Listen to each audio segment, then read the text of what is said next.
installment of our free financial educational website, Smart Financial Future. I'm John Williams, Certified Financial Planner. Why don't we get started? If you consider yourself a frugal shopper who's always on the lookout for a good sale or a bargain, you really should also pay a lot of attention to those prices that seem to always be on the rise. I'm sure if you look around, you'll notice that those price increases are not difficult to spot. Here's a few items that are costing folks a lot more than they used to, and some friendly alternatives that you might want to consider. First, let's talk about satellite TV.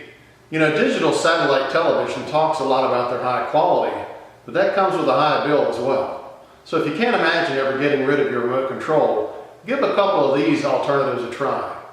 You know, on the internet you can get movie services like Netflix and iTunes and Hulu, and they cost a lot less than satellite TV. Get rid of some of those premium channels you have in favor of DVDs. Did you know you can go to the local library a lot of the time and get DVDs, and they're absolutely free?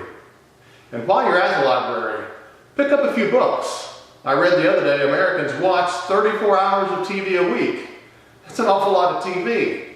Turn that TV off and enjoy a good book instead. Next, let's talk about food, specifically meat. Things like steak and hamburger and bacon, they're all projected to go up a lot in price. Give a couple of these tips a try and you might lighten up your grocery bill. First, try trimming your meat yourself. Meat that's already sliced up and diced up into shapes and sizes and tenderloins costs a lot more money than if you do that yourself. You can also buy your meat in bulk, store it in your freezer for later on. I know folks who buy an entire side of beef. It lasts them a long time and they're saving a lot of money. You can also try not eating meat once or twice a week or eating vegetarian once in a while. I've done it. I didn't think it would be good, but I found out there's really a lot of good food out there. Spinach lasagna, veggie pizza, black bean chili, and many others. If you look around, I think you'll find some good recipes.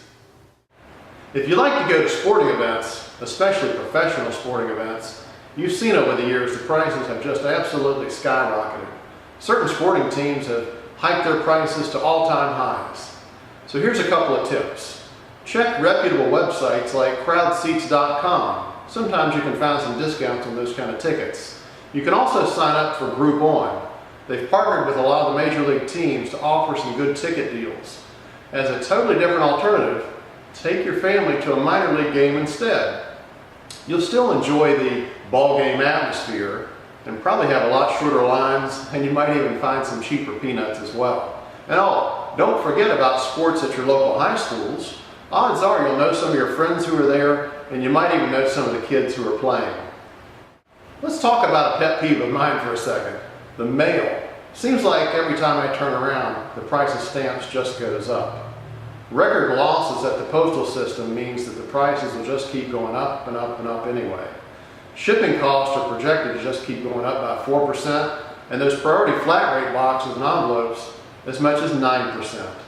So here's a couple of saving tips to keep in mind. Stock up on those forever stamps before that next price hike. You can also go to USPS.com and print your own shipping label. If you do that, you can save 16% off the price of going to the post office. A big one is to plan ahead. Mailing packages with timeliness in mind and not procrastinating and getting behind can be a big savings. Those overnight and rush shippings are significantly more expensive than standard processing rates. This has been John Williams with the free financial educational website, Smart Financial Future. Don't hesitate to let us know if you have any questions, and we'll see you next time.